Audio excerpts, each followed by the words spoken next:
Last month, a white supremacist terrorist murdered 22 people in El Paso, Texas. His evil act was inspired by the murder of 51 people at mosques in Christchurch, New Zealand. That man's evil act was inspired by the murder of 77 people in Norway in 2011.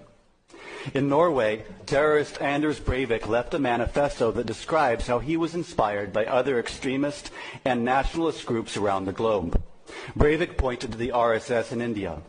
He praised the right-wing Hindu nationalism of the RSS and its goal of making India into a Hindu nation.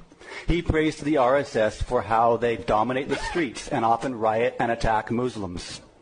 He said the goals of white supremacists and the RSS are identical and that they should learn from each other and cooperate as much as possible.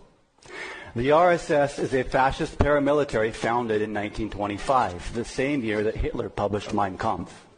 The RSS developed with inspiration from the Nazis, and it produced Narendra Modi. In 2002, Modi presided as soldiers of the RSS massacred 2,000 Muslims.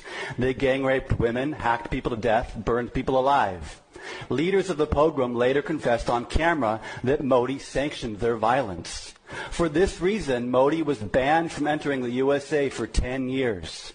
Today, under Modi's iron-fisted regime, Christians, Dalits, Muslims, Sikhs, and every Hindu who disagrees with the hate, violence, and supremacy of the RSS lives in fear of their lives.